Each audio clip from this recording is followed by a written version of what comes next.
Welcome everyone to our Tuesday, November the 15th, combined work session and regular session of the Newton County Board of Education.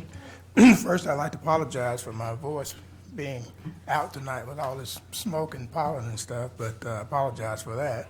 Number one, and number two, we're having some technical difficulties with our computers, so we're going to try to get that worked out as well. But first of all, I'd like to have inspirations by Ralph Meeker of the First Baptist Church.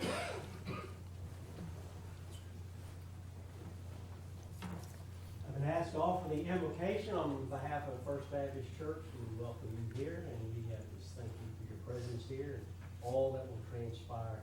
And so let's go to the Lord in prayer. Tonight, Father, we come to you and we ask that you give our Board of Educators knowledge and intelligence in every decision that they're called upon to make. And Father, we ask for your wisdom at these proceedings as decisions are made, for they need great discernment as these decisions impact our children and families, as well as the teachers and faculty at their respective schools. May this board tonight openly receive input from those who are in the trenches, both concerned parents and educators.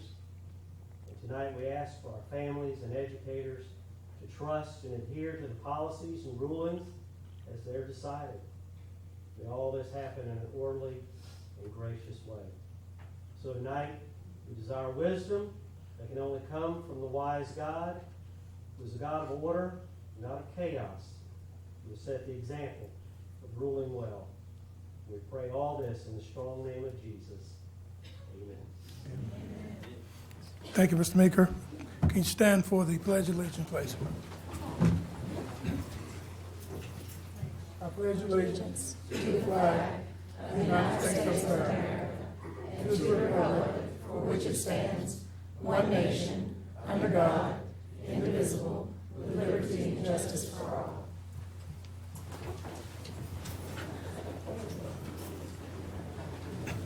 Okay, Ms. Fear, I understand we have some special recognition. Yes, we do, Mr. Turner. Tonight, we have several outstanding student athletes and one teacher, all from Eastside High School, to be recognized for their recent accomplishments. The Lady Eagles volleyball team had an outstanding year and finished the 2016 season as the Region 4A runners-up. They also made it to the first round of the Georgia High School Association state playoffs. 3 players from the Lady Eagles volleyball team earned individual recognition for their outstanding results this season. Students, when I call your name, please come forward to accept your certificate of recognition from Mr. Turner, our board chair. Chastity Smith. She didn't make it. Chastity is a junior at Eastside High School, and this season she made the first team all-area tournament team. Congratulations to Chastity. Carrington King. Carrington is also a junior at Eastside, and she made the second team all-area tournament team.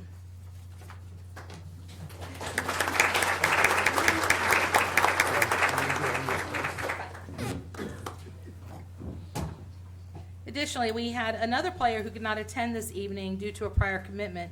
Eastside High School senior Kirsten Boyd made the second team all-area tournament team. Let's congratulate all 3 ladies on the job well done. Next, we will recognize members of the Eastside Eagles softball team. The Lady Eagles softball team also had a fantastic season this year. They were Region 4A champions and also made it to the second round of the Georgia High School Association state playoffs. They were the powerhouse team in Region 4A. So much so that 10 Eastside players were selected for the all-region team. Students, when I call your name, please come forward to accept your recognition and your certificate. Alyssa Betts. Alyssa is a senior and played third base for the Eagles.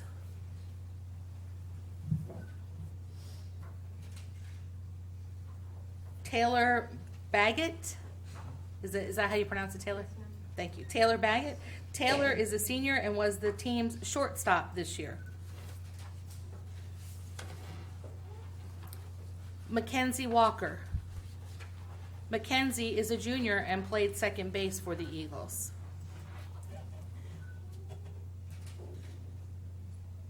Kaylee Rusk. Kaylee is a freshman and plays first base for the Eagles.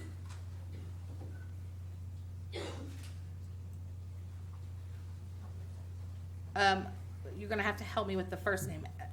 Elisa? Elise, all right, very good. Elise Dobbs. Elise is a freshman and the Eagles catcher. Coley Edwards. Coley is a senior and played outfield for the Eagles.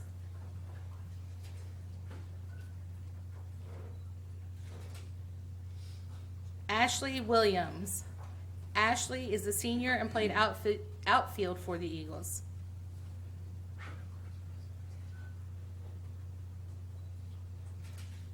Molly Moon. Molly is a senior. In addition to being selected for the all-region team, Molly was also named one of 2 2016 Region 4A Pitchers of the Year. Lauren Bashirs. Lauren is a senior, and not only was she selected for the all-region team, she was also named 2016 Region 4A Pitcher of the Year. Allie Allgood. Allie is a senior and played outfield for the Eastside Eagles. In addition to making the all-region team, Allie was selected the 2016 Region 4A Player of the Year. In addition to the 10 players recognized tonight, the Lady Eagles head coach also earned a special award this season. Would Miss Heather Wood please come forward? Coach Wood is a special education teacher and head softball coach at Eastside High School, and she was recently named the 2016 Region 4A Coach of the Year. Let's congratulate all of the players and their coaches.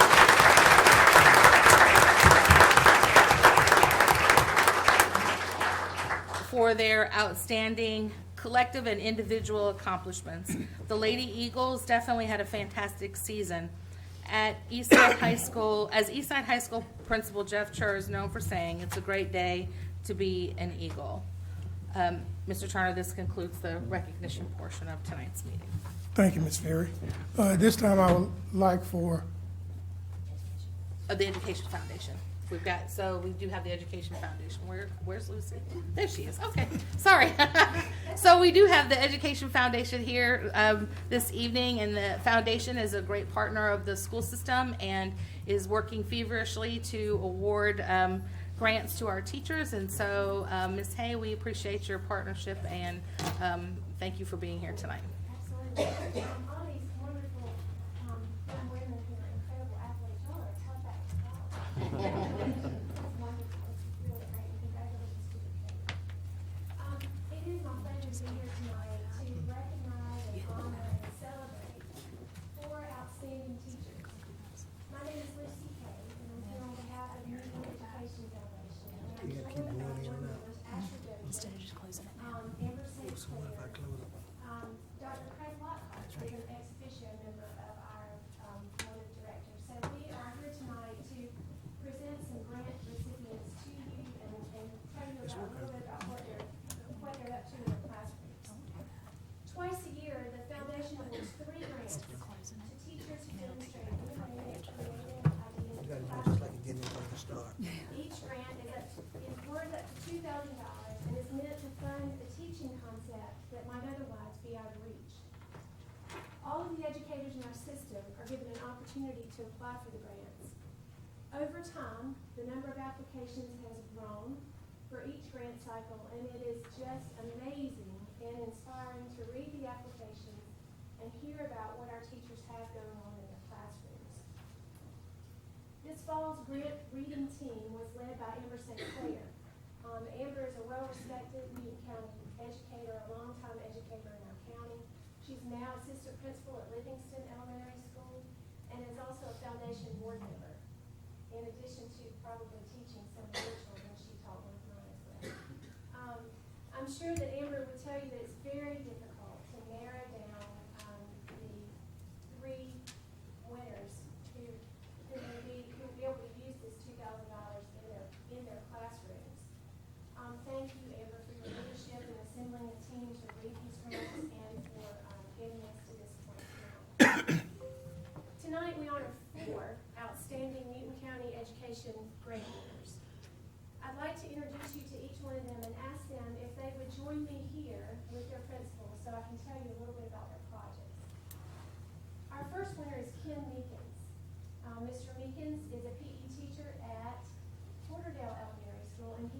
with his principal, Ms. Nikita Warfield, and his assistant principal, Dr. Williams. You can come if you like. We'd love for you to. Mr. Meekins wrote an incredible grant for aerobic steps for his classroom. The aerobic steps will be used to teach his students about cardiovascular endurance, as well as, and how that relates to heart rate monitoring. So they'll monitor their heart rate at the beginning of the 6-week period, and again at the end after participating in these aerobic step activities with a video. Sounds like a wonderful idea, and his grant was wonderfully written. I have to tell you that when we went to see Mr. Meekins, for every grant winner, the foundation board, some of the foundation board members take donuts to their classrooms and usually flowers. For Mr. Meekins, we hated to take flowers. So we took a bouquet of Reese's cups and 3 dozen donuts. And as Ms. St. Clair and I were walking into the gym to look for Mr. Meekins, we realized we were given an award for aerobic steps for cardiac to build cardiovascular endurance, and we were about to give him about 6,000 sugar grants. So, anyway, thank you very much, Mr. Meekins. That tastes a very good one. I share it with my family and friends. You want to take a picture?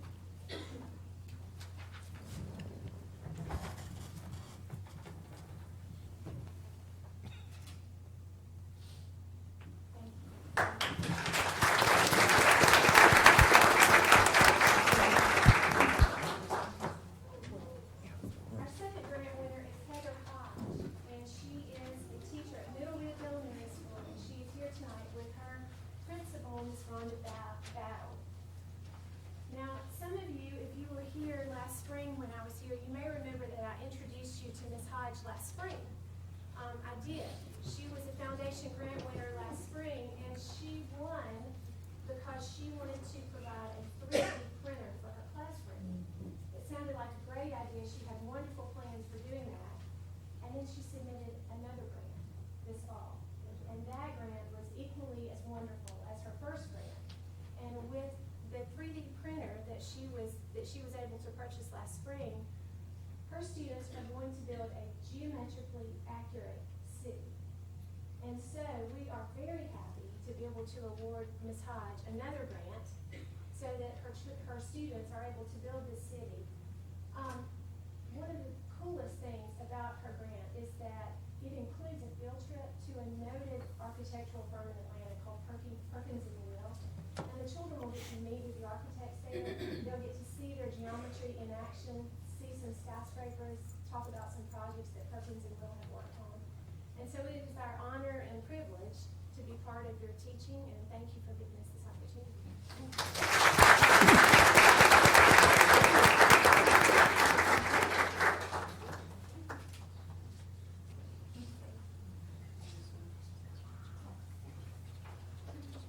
Our final grant has a dynamic duo behind it.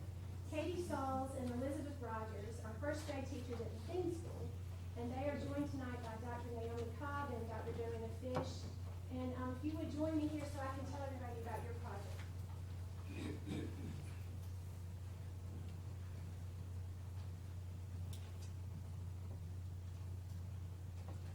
I have to say that I don't think that the foundation has ever awarded a grant that the whole school was excited about.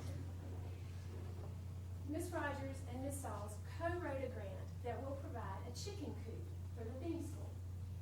When Ms. St. Clair and I went to the school with our flowers and our donuts, every person we saw as we walked down the hall said, "Wow, does this mean we're gonna get a chicken coop?"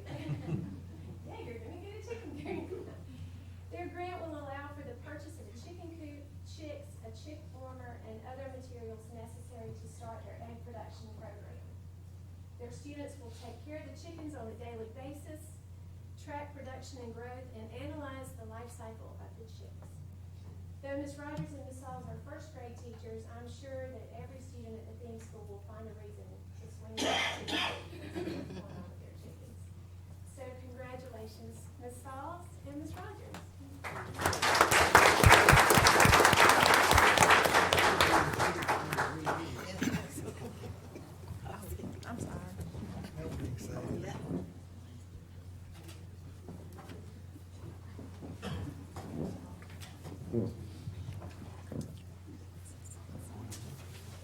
closing, I'd like for you to know that though the foundation grants go to individual teachers, no one is more excited for them than us. And for the last 2 years, I've had two grant cycles, I've had the pleasure of being able to call the principals and tell them that we'd like to come surprise their teachers.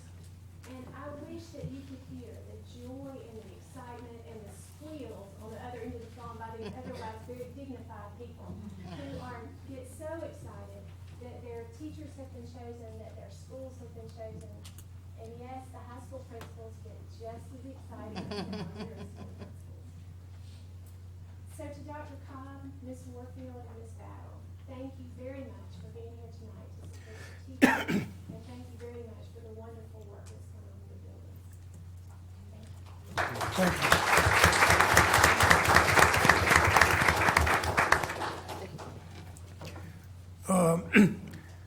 This is another good example of the dedicated teachers that we have working in our school system, that they put forth an effort to make our system the best. And I'd like to give you all another round of applause. And having said that, I would like for the parents, uncles, grandmother, grandfather, siblings, to please stand for the students that just first got the awards here. Would y'all please stand? And I'd like to give you all a round of applause for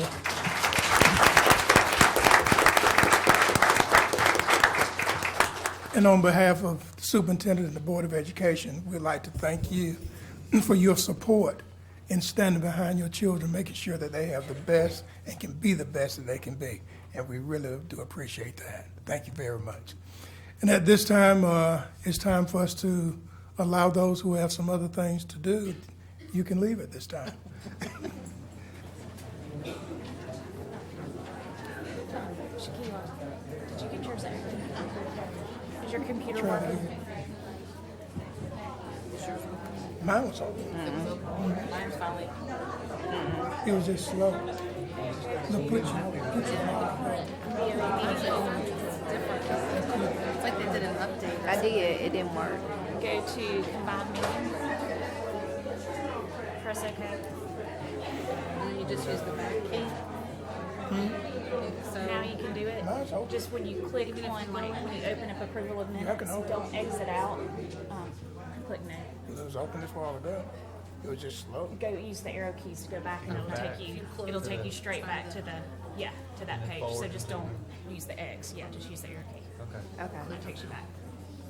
Okay. Thanks. We're gonna get you on staff. Okay. click on it. Yeah, no.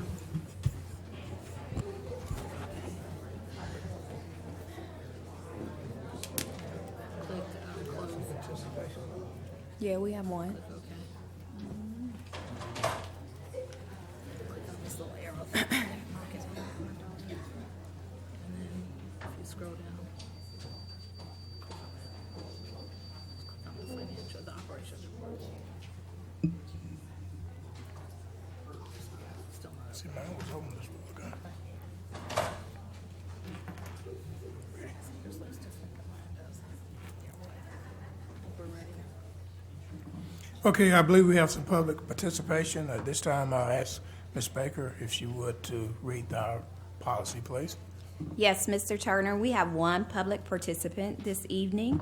I'll read the rules. Public participation is the time that the board has set aside to encourage you as members of our community to voice your opinion on any matter, either included on or excluded from the printed agenda. A maximum time of 5 minutes will be allotted to a single individual or a single topic based on the number of requests. Complaints against any employee of the school system will not be heard unless the complaint has been submitted in writing to the superintendent at least 7 days prior to the board meeting. If unresolved, any personal complaints about school personnel must be put in writing for the board to review in executive session. Personal attacks against any member of the board will not be tolerated. Once the time for public participation has passed, discussion of the topics will be restricted to board members only. Thank you in advance for complying with this request. We have one public participant. It's Ms. Jaquetta, and I don't want to mispronounce it. Is it McCoy? McCoy, okay, Jaquetta McCoy on curriculum and assessments. Ms. McCoy, you can come up to the mic right here. Thank you. And Jaquetta, we've been seeing you the last couple of months. Yes, ma'am, that's correct. Can Glad to everyone- see a parent coming to meetings. Well, thank you. Once again, my name is Dr. Jaquetta McCoy, and I have 3 students in the Newton County School District. But first of all, I want to say thank you for allowing me the opportunity just to voice one concern, just dealing with assessments. And once again, I want to say that I have an older student that did graduate in 2013, and he's attending UGA. So I want to say thank you also for that opportunity from the school district. And I have 3 students that are also in the school district now, 2 in middle school, and I have 1 in high school. And the overall concern that I just have today is it just surrounds the Iowa assessments. And I am aware that the Iowa assessments are given or administered in the fall of each year. And the concern that I have is that I would like to know if the Iowa assessments can be administered again so we can understand the learning growth or the academic achievement of the students once it's administered. Because with that being said, it will help parents and along with the teachers and the educators that are with the students to actually measure their academic growth. So if we have a benchmark that is given in the fall, I would like to know how do we measure it later on when that is given again in the fall of the following year, when it's a new level of curriculum or a new level of testing.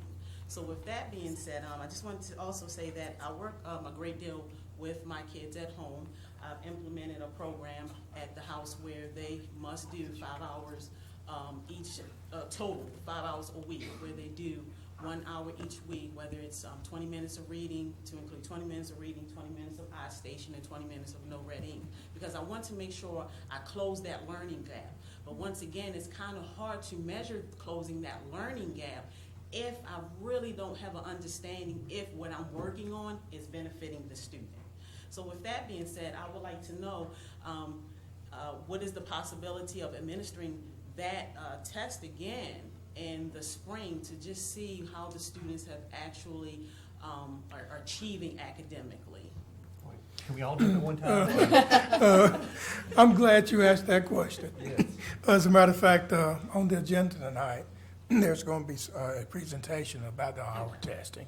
But at this time, Ms. Fury, you'd like to say something to address her concerns? Yes. Hi, Ms. McCoy. Thank you for being here. And what I would like to just make you aware of is, I don't know if you knew that we sent a letter to State Superintendent Richard Woods requesting that we be given grace and not take the EOCs or not the EOCs, the EOGs this spring, and our request was denied.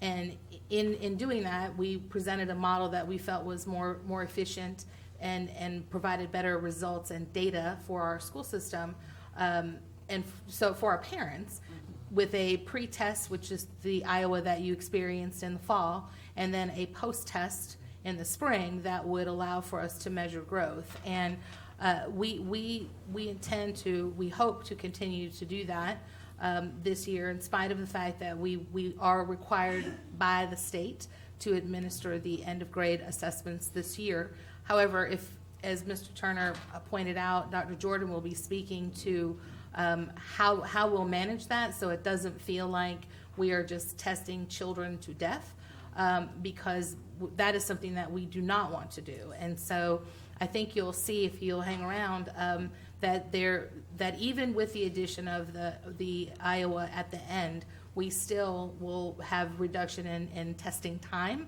and I think we'll have a better outcome for our children, more aligned with college-going atmosphere and entrance exams in preparation for kids to go to college should they choose to do so. So it was a pretty good night to pick to come to speak to us about the Iowa. So thank you for coming to us. We appreciate it. Well, thank you for the time as well. Can I say something as well, Dr. McCoy? I want to put you on staff and make you a parent liaison, because some of the things that you talked about doing as a parent, we need more parents to do that. And so I just want to say I appreciate that, with the understanding that education is a partnership with your child. And so just words of wisdom that you spoke on what you do. Thank you so much. Thank you. And also I want to say as well, like I said, Ms. Dr. Gammons have seen all my children go through the system as well. So I want to say thank you. And then also with Dr. Carey as well. So I know education is a very rewarding, but also such, it can be challenging at Absolutely. times. So I really want to say thank you for allowing me to speak, and I thank you to all the educators here and just everyone that come together to make sure that the needs are met for the students. So I want to do as much as I can to be a voice and help my kids, because at the end of the day, it is a partnership. So, and I thank you once again for allowing this opportunity. Appreciate it. Thank you. All right. Okay, at this time, I need a motion to approve the agenda. So move. Have a motion by Ms. Baker. Do I have a second? Second. Second by Ms. Coggins. Any concerns or questions?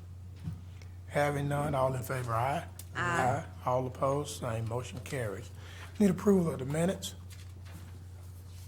So moved. Motion by Mr. Johnson. Do I have a second? Second.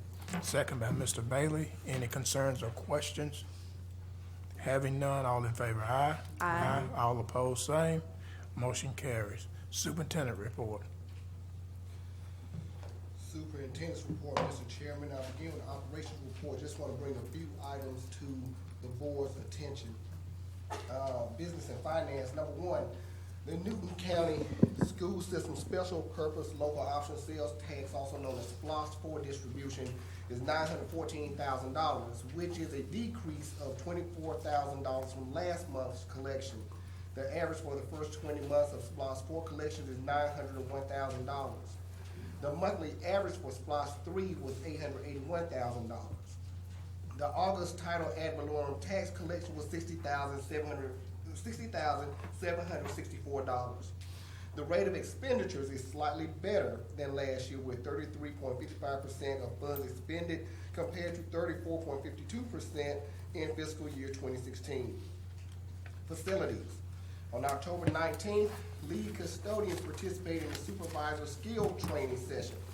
The session covered topics such as role of the supervisor, effective communication, performance appraisals, and managing workplace conflict. This is part of a larger effort to properly equip supervisors with the skills they need to be as efficient and effective as possible while serving the students, faculty, and staff of the school system. Pupil transportation. In October, school buses traveled 270,000 miles. The average per gallon cost for diesel fuel purchase during October was $2.07. School nutrition. My payments plus revenues year to date is about $332,000. This is a 13% increase over the same period last year. Item 2, in October, about 115 breakfast meals were served.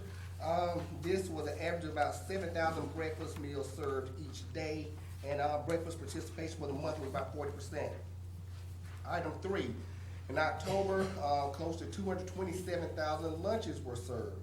This was an average of about 14,000 lunches served each day, with a daily participation rate of about 74% for the month. Item 4, fresh local produce items were featured on the menu at all grade levels. Items featured included our own Georgia-grown watermelon. Item 5, October was Farm to School month, and spinach was the featured item.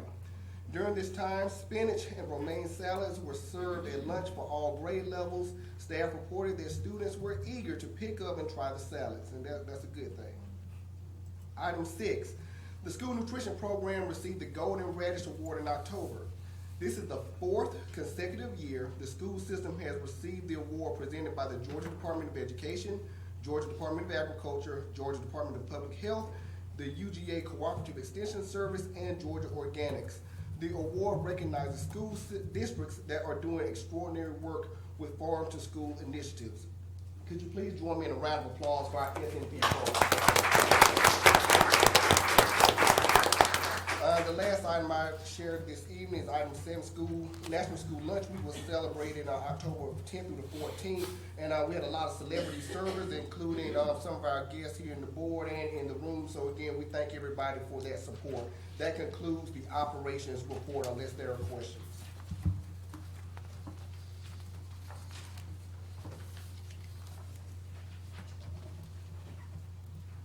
Come on. All right, moving into the curriculum instruction technology report and enrollment reports. Mr. Chairman, if you don't mind, I'll go ahead and give the enrollment report now. For November 2016, our current enrollment report is 19,723 students. This same time last year was 19,734 students, so that's a slight decrease by 11 students. The CIT, or Curriculum Instruction Technology Report, just a few items to bring to your attention. Number one, on October 13th, the third cohort of the Newton County School System Leadership Development Institute met for its inaugural meeting. This cohort consists of NCSS teachers from across the district who are interested in becoming school and district leaders. The NCSS Leadership Development Institute gives participants the opportunity to learn from both district and school leaders through meetings and field experiences at every grade level. Item 2, teachers and students from Newton College and Career Academy and Indian Creek Middle School presented at the annual Georgia STEM Conference, Science, Technology, Engineering, Mathematics Forum, held October 24th and 25th. The presentations highlighted Newton County's efforts in the area of STEM education and were well received by the statewide audience. Item 8, Dr. Sharon Darley, special needs pre-K teacher at Flint Hill Elementary, began implementation of ongoing professional learning support for special education teachers in the area of autism spectrum disorder. This support starts with the very basic steps of setting up a classroom to increase independence and understanding. One topic will be taught each month. The first month will focus on transitioning between activities, places, and people. Participants will implement the topic in his or her own classroom and bring evidence of the implementation to share with the class the following month. Schools have been grouped by geographic locations into 5 clusters. The classes are 2 hours each month, and our training dates have been provided. There are a total of 71 educators who have attended and signed up for our autism spectrum disorder PLCs. The last item to bring to your attention this evening is item number 10. The NCSS CTAE department met with various groups from the Newton Chamber of Commerce, the Georgia Economic Development Office, and the Georgia High Demand Career Initiative Region 5 office during the month of October. These meetings help provide alignment between our course of offerings and industry region workforce needs. That concludes the report for the CIT report, unless there are questions. Any questions?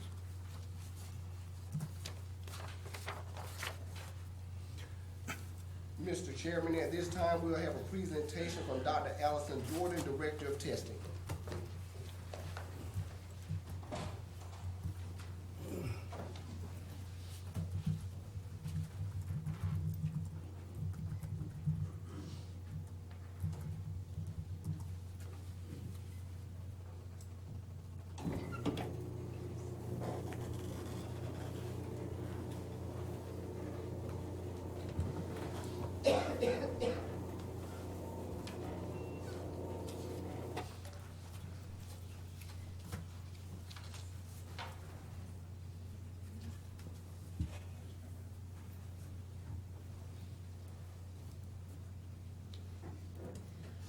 Good evening, Mr. Chairman and members of the board.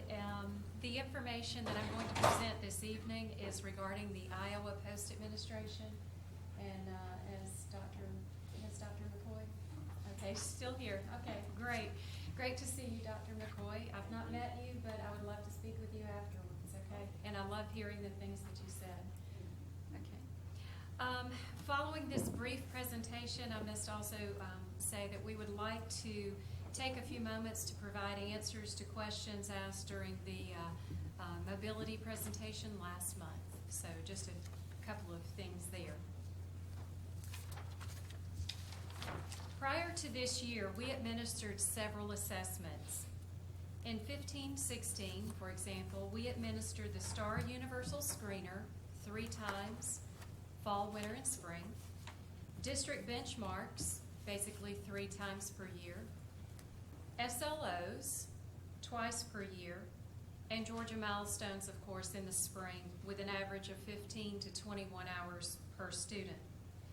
This year, in 16-17, we have reduced the number of assessments administered.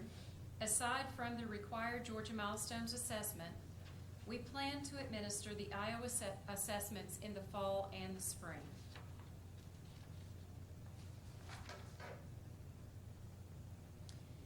The average time per test is provided in this chart. Based on the grade level, the Georgia Milestones assessment will require an average of 10 to 21 hours per student.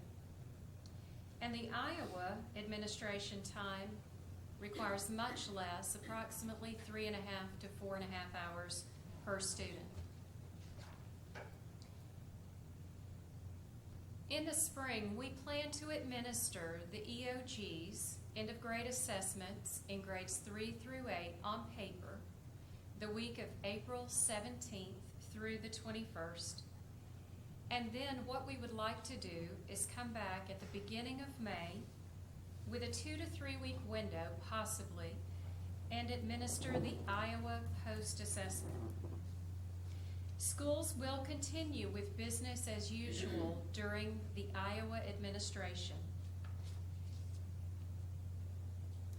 The post-Iowa administration will provide us with a longitudinal data source, college and career readiness information, predictive college entrance exam scores, SAT and ACT specifically. It will also provide data for the RTI process, growth measures, a 3-part growth measure, and those growth measures are needed for Senate Bill 364. It will also provide data for the CCRPI innovative practice that some schools have identified, and it will allow us to measure program and instructional effectiveness. This concludes the Iowa portion of the presentation. If you have any questions, I would be glad to answer those, as well as other directors, program directors. I've just got a quick question. Can you go back to the calendar? What was the dates again? The first 2 weeks in May. The first Okay. 2 weeks of May. Thank you.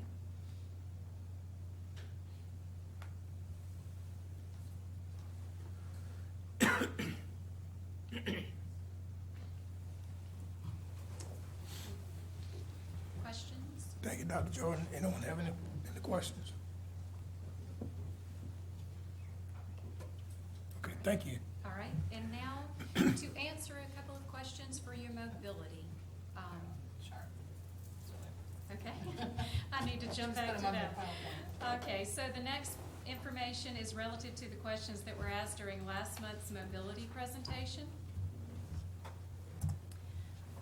One question was presented regarding the students who are not mobile in our district. And based on mobility data the last 5 years, approximately 68 to 70% of students have no withdrawal codes each year, meaning that they remain in the same school. The next question was related to the students and why they move. After examining the movement and withdrawal codes each year, the top 3 reasons coded in our system were transfers within district, transfers outside of district, and transfers out of state. Of the students who move, 90% are attributed to these 3 withdrawal codes. And the last question that was asked was related to 8th and 9th grade. Withdrawal codes for these grade levels were examined, and the top 3 again were transfers within district, out of district, and out of state. Okay. Any questions? I have a question. So the last slide, I asked a question regarding the 8th and 9th grade. Yes. Can you get me the percentage on the transfer within district unless you have that percentage? I can get that for you. And then is there a way to tell, like, to break it down by school? So Yes. where they're transferring to, like what homeschool they're in 8th grade, and where they're transferring to for 9th grade. Yes, I'll be glad to get that. Thank you. Okay. Any other questions? Thank you very much. Thank you.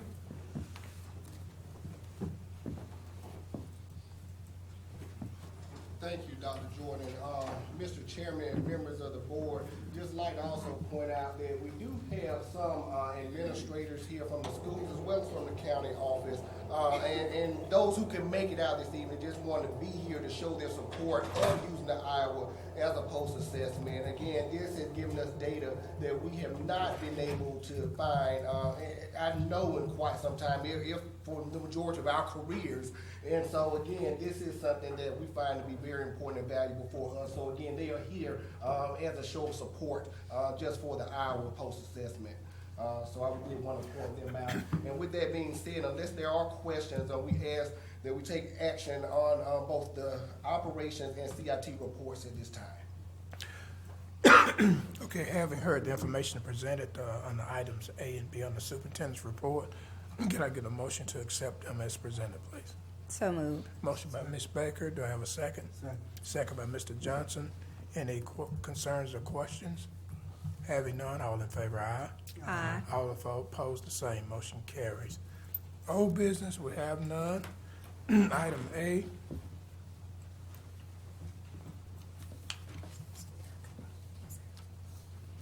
Ms. Robertson? Good evening. Good evening. The superintendent recommends that the budget for FY17 be amended to include a 1% one-time pay adjustment in January for all employees and an approximate amount of. Ms. Robinson, can you do me a favor, and will you turn the mic towards you and then speak up in your best and loudest voice that you could muster? Just slide it all the way to the end. I think that will help you a little bit. Just, Is that better? No? you just have a very soft voice, so we're gonna need you to turn on your outside yelling voice. Okay. The superintendent recommends that the budget for FY 2017 be amended to include a 1% one-time pay adjustment in January for all employees in the approximate amount of $1.1 million and a permanent 0.5% 403B contribution increase for TRS employees in the approximate amount of $370,000.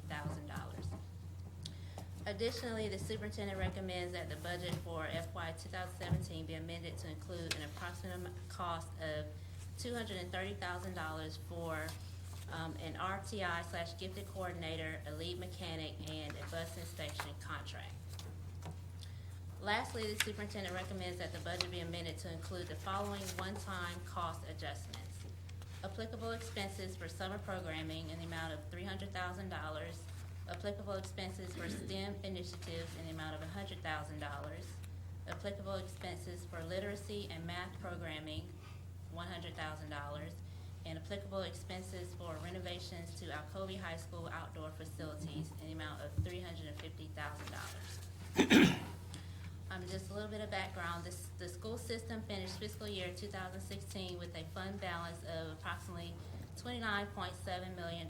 Projections for the next 3 years, as illustrated in charts A through D, indicate that even though local revenues have not yet fully recovered to fiscal year 2009 levels, this fund balance is sufficient to carry the system through these 3 years.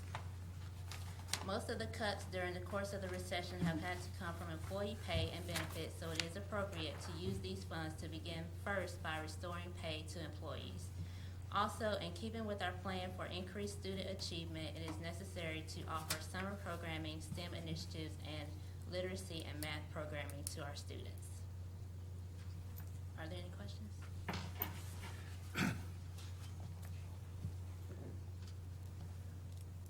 Okay, I need a motion to approve item A. So moved. I have a motion by Ms. Baker. Do I have a second? Second. Second by Ms. Coggins. Any concerns or questions? Yes, I have some questions. I have a question on the inspection, contracting, and lead mechanic position.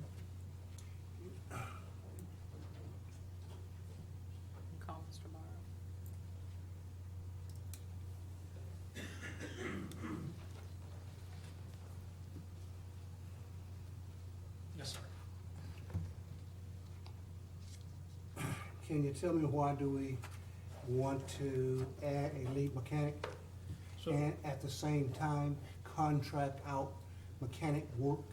Yes, be happy to get into that. As you may recall, during the economic downturn, we reduced the number of fleet technicians in the transportation department.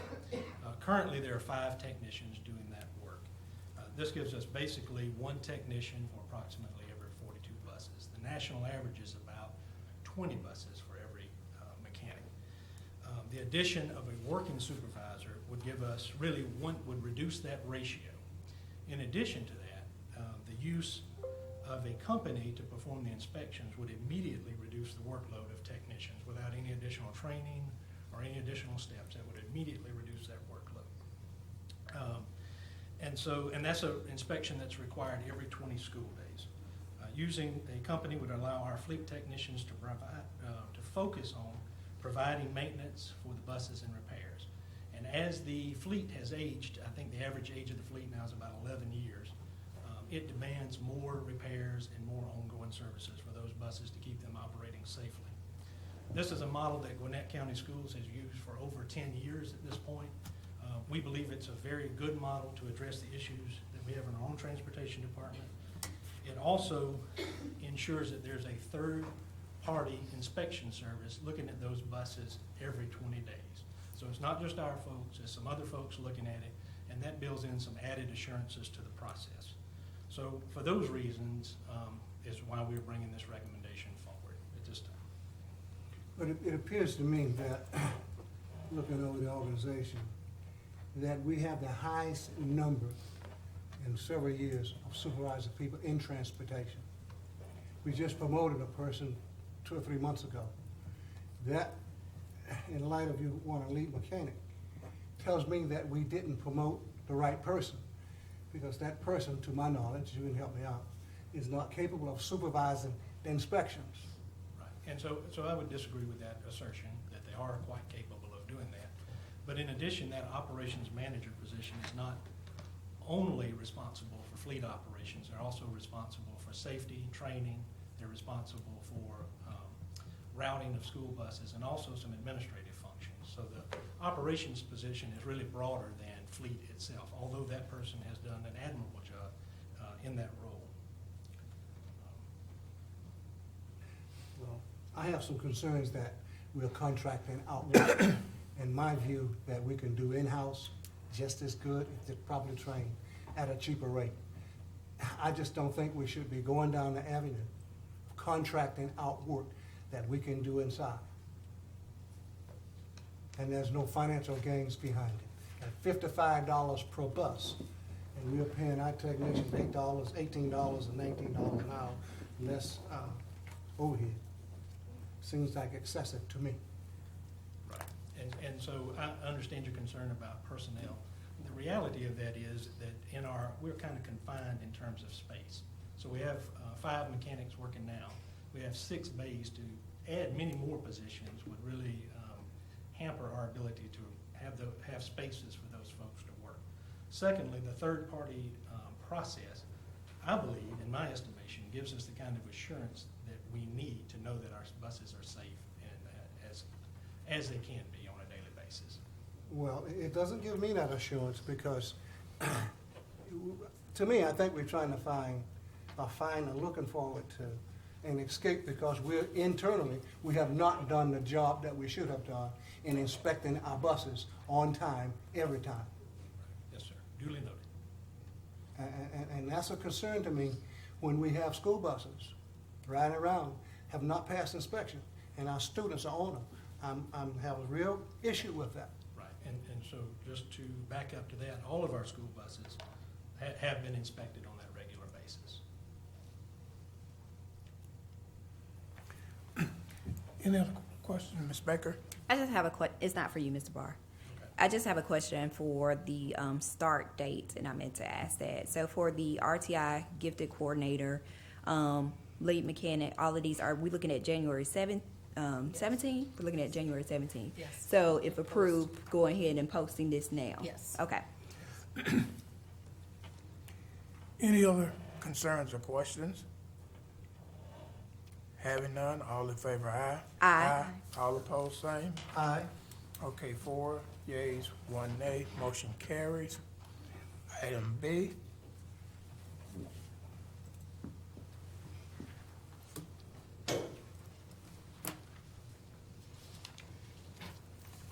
Good afternoon, everyone. good afternoon. The superintendent recommends the computers and support equipment needed for the select schools be purchased from Dell Marketing LP of Round Rock, Texas. Individual schools are allowed the flexibility to use their allotted Title I funds in a way that supports and aligns with strategies identified in their Title I school-wide plan. Accordingly, select schools have chosen to invest additional technologies, i.e. laptops, computers, cart charging stations for laptops, and printers. The school systems will utilize the state of Georgia contract, number listed, to procure the equipment. The schools and their associated costs are represented in the chart below. The total cost is $99,220.48. This cost will be paid for with the budgeted FY17 Title I, Part A, school allocated funds. Additional documentation on file and available for review. Any questions? Okay, I need a motion to approve item B. So moved. Motion by Second. Ms. Coggins, second by Ms. Baker. Any concerns or questions? Having none, all in favor, aye. Aye. All opposed, same, motion carries. Item C, yeah, that one as well. Okay. The superintendent recommends phone system upgrade needed for the school system to be purchased from Infinity Network Solutions of Macon, Georgia. The technology department, as part of its continuous review and evaluation process, determined it necessary to upgrade the phone systems at selected schools and facilities. The phones and associated equipment will be purchased from Infinity Network Solutions. The school systems will utilize the contract established by the General Service Administration, GSA, to procure the equipment. Projects and associated costs are represented in the chart below. Therefore, the total cost is $306,538.29. This cost will be paid for with the budgeted FY17 capital funds, and additional documentation is on file for review. Okay, I need a motion to approve item C. So moved. Motion by Mr. Johnson, do I have a second? Second. Second by Mr. Bailey. Any concerns or questions? Having none, all in favor, aye. Aye. All opposed, same. Motion carries. Item D,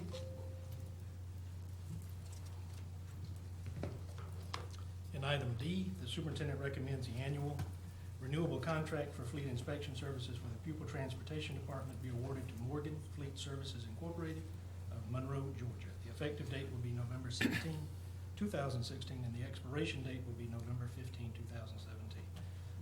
The estimated cost of the estimated contract value is $103,950,000. This cost will be paid for with budgeted FY17 funds as amended in item A. That concludes item D. need a motion to approve item D. So moved. Motion by Ms. Baker, do I have a second? Second. Second by Ms. Coggins. Any questions or concerns? Having, Sorry. questions? Yeah, I had the same concern that I expressed earlier in the budget approval. I just think it's excessive that we have to pay $55 a bus to inspect it. And I think it's just a waste of funds, and it could be managed much better in-house. A question, about how many buses do we have in the fleet? We have 210 buses in the fleet. 110. Okay. I guess I see this differently, and I appreciate what Mr. Johnson has, but his opinion and understand where he's coming from. I just feel it's an extra safety measure, and when my kids ride the bus, I want to know that not only have our mechanics, have our staff looked at it, but it would be an extra nice feeling to know that an outside party has come in. Because I know when I do things and I look at them over and over again, I have a tendency to think that it's fine, but somebody else from the outside looks in and tells me, oh, your whole paragraph was wrong when I'm writing documents or something like that. So an outside party would make me personally as a parent feel a whole lot better. So for the value, for the safety, I don't foresee this being an issue.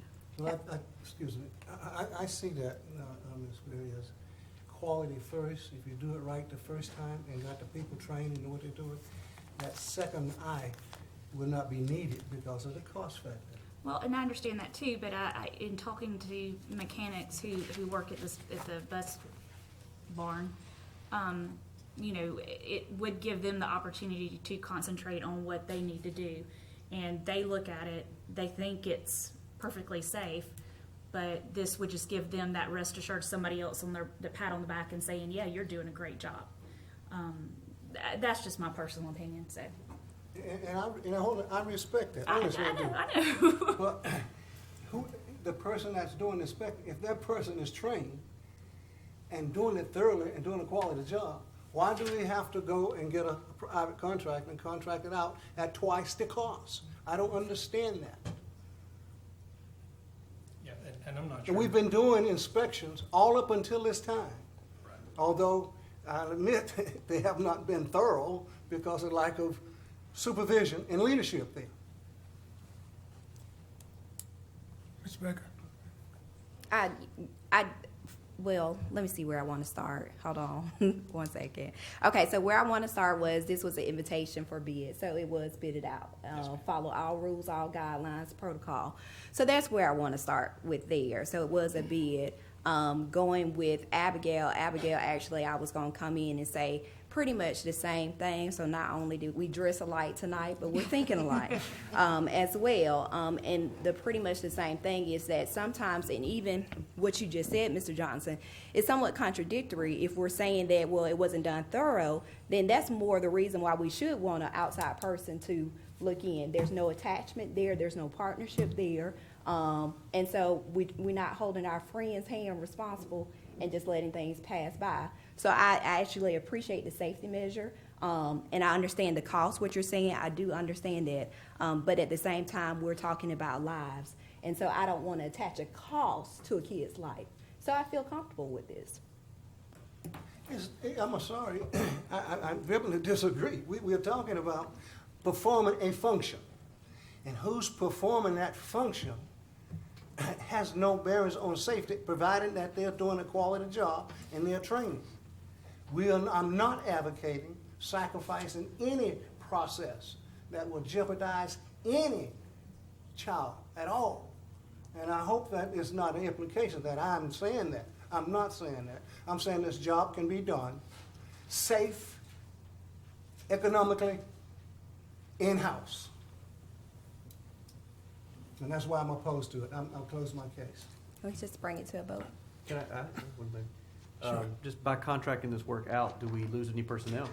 No, we do not. We're hiring one. We're hiring one. So we're spending more for the, As I mentioned really earlier, we are, I think right now we're at 42 buses per mechanic, so the workload is really not appropriate for the staff that we have. but they're not gonna, these guys are just gonna inspect, they're not That's all gonna they're gonna do. repair, right? Right, yeah, and it will not, it'll be after hours, won't interrupt the day, the mechanics will be able to focus on our work, on their work.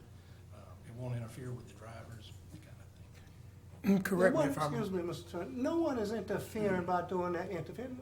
Mr. Boyd, I think you're adding something in there that's not there. No, it's, the time that we can do inspection is limited during the day because we don't have staff working after hours. They're responding to calls, they're doing the inspections when they have time. All that's part of the job. Correct me if I'm wrong. From what I understand is that this person who has the responsibility of inspections now has some additional responsibility, and it's gotten to the point where they cannot do the thorough job they need to because of those other responsibilities. So it's just a thing of adding personnel to disperse or spread out the responsibility, in which one important factor in here is the inspection of the buses. So that person's main responsibility will be to inspect the buses to make sure they're safe. Well, we'll have one person that's assigning the work and those kinds of things, and then the outside company will be doing the third-party inspection. Gotcha, okay. Okay, we've had some discussions, and so if all minds are clear, all in favor, aye? Aye. All opposed, same? Aye. Okay, we have, motion carries, we have by 3-2, 3 yeas and 2 nays. Item E.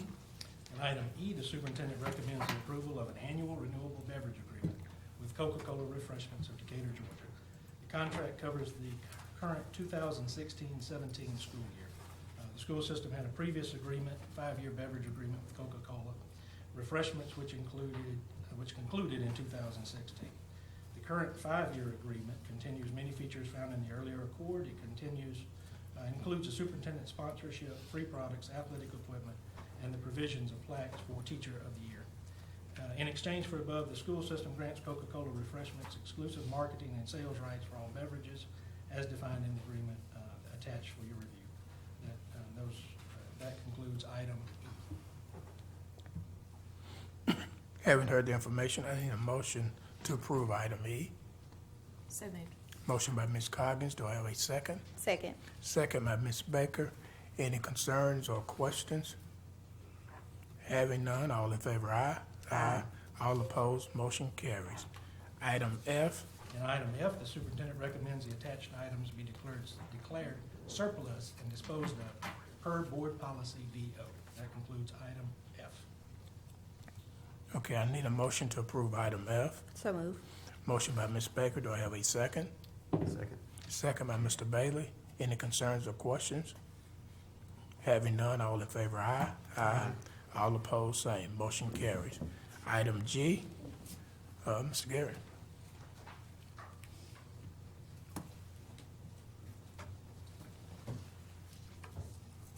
Thank you, Mr. Chairman. Good evening, members of the board.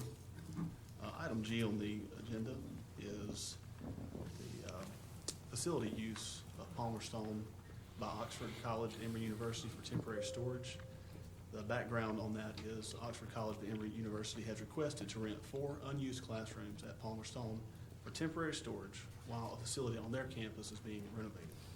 The classrooms will be utilized from November 16th through January 31st, 2018, and the facility fee will be $1,750 per month, which includes utilities.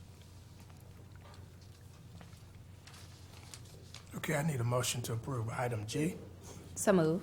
Motion by Ms. Baker. Do I have a second? Second. Second by Mr. Bailey. Any concerns or questions? Having none, all in favor, aye. Aye. All opposed, same. Motion carries. Item H. Thank you. The next item is another facility use request, and this is, the superintendent recommends the approval of this request for waiver of fees for the attached application for the Newton County Theme School at Fickwick Kitchen and Cafeteria for the annual community Thanksgiving meal sponsored by the Newton County Ministers Union.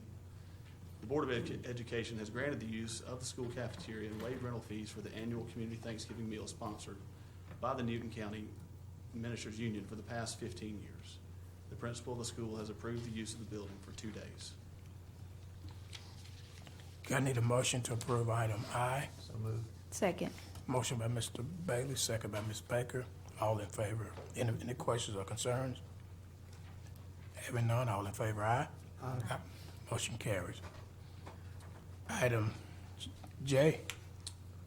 I'm sorry. Item I, I'm sorry. We just approved item H. I'll do J too if you need me to. Yes, go ahead. All right. I'll do I now. This is the final facility usage, which is requested by the Newton County Recreation Commission.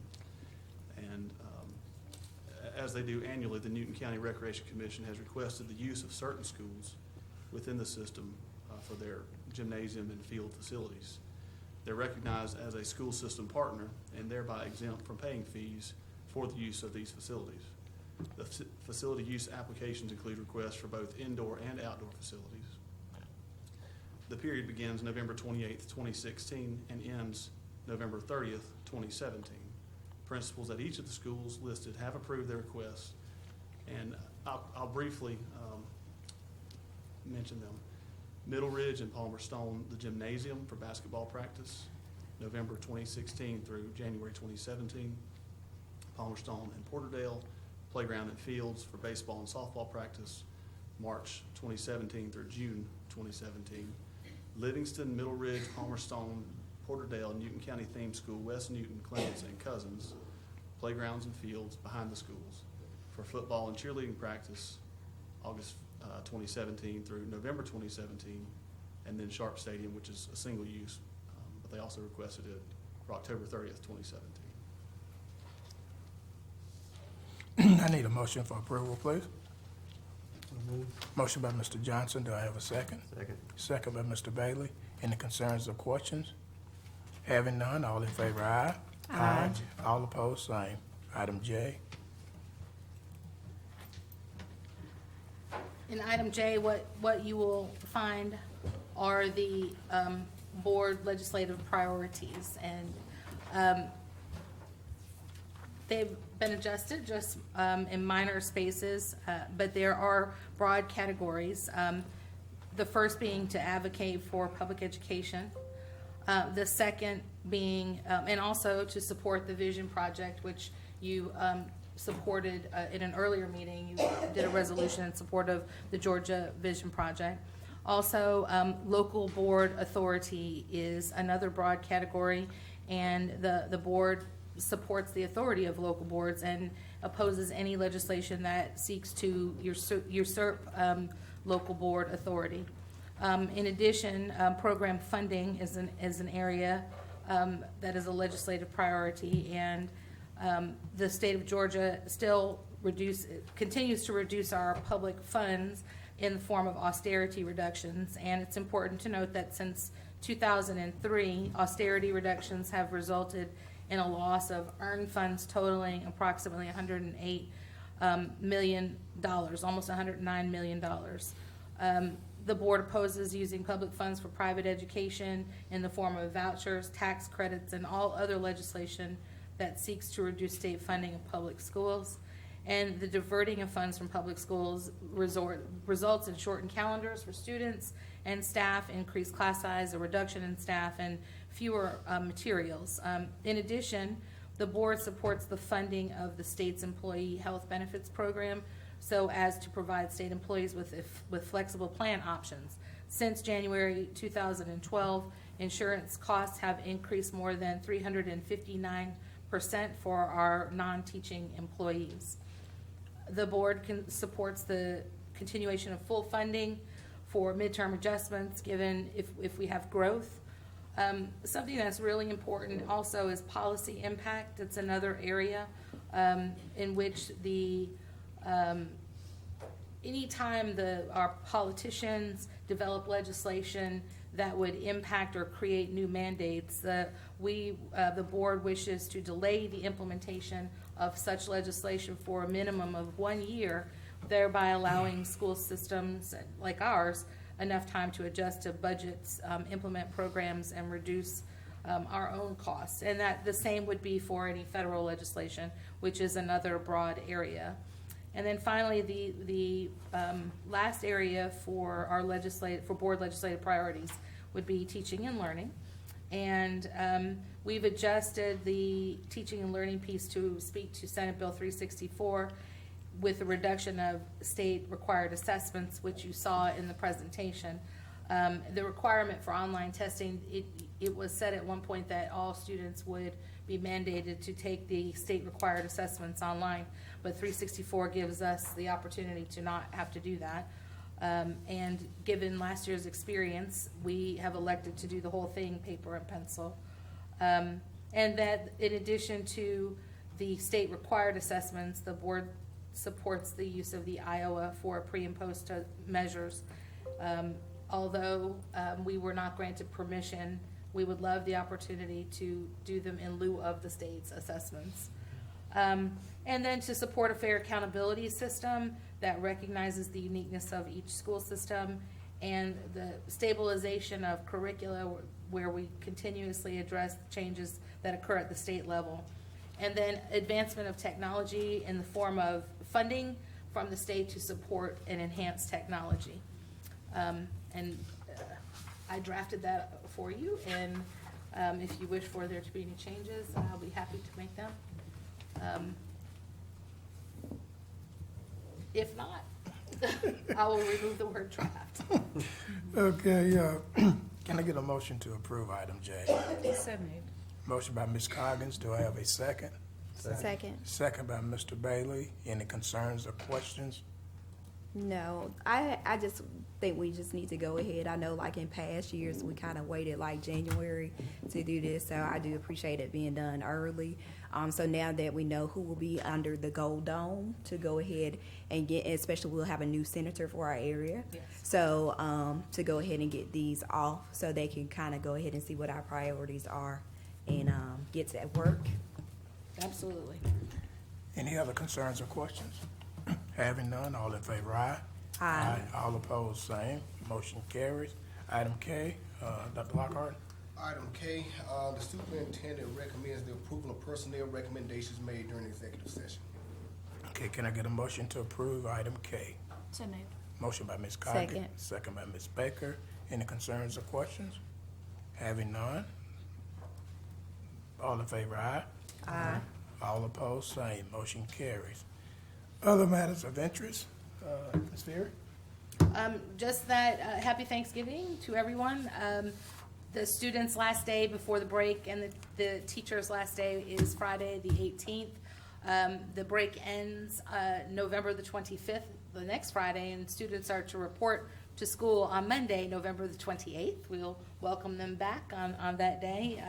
And I just wish everyone a happy Thanksgiving and a safe Thanksgiving. And I hope that everyone has an opportunity to enjoy time with family and friends and rejuvenate, to be ready to take us through the next 15 days before we observe our next break during the Christmas holidays. Thank you, Ms. Ferry. Mr. Bailey? Ms. Baker? I'm sorry. I'll make it quick, Almond. The only thing I want to say, I do appreciate the ELT and everybody for working on the budget. I know we were talking about earlier in our budget meeting and we didn't have people in there, but we are one of the only school systems that do meet again at the end of the year, and we have been doing this the last couple of years, where we really take a look and we want people to know that we are really looking at ways that we can keep personnel, that we can do things for the school system. And I was saying earlier, we had an item on there that was parent push, and it shows that when people reach out and say things to us, that we do listen and try. And so we just want I just want people to know that that's one of the things I do appreciate that we do. And it's always great to see, the thank yous from people who recognize that as well. Thank you, Ms. Baker. Ms. Coggins? Good. Mr. Johnson? I have nothing. At this time, I need a motion to adjourn, please. So moved. Motion by Ms. Baker. Do I have a second? And then you have to do shutting. Second. Second by Mr. Bailey. We stand adjourned. All in favor, aye? Aye. All opposed, same. We stand adjourned. Thank you. Doing well. Thank you. Yeah, you do the same. I'm gonna tell Bill to be calling you. I don't need that, man.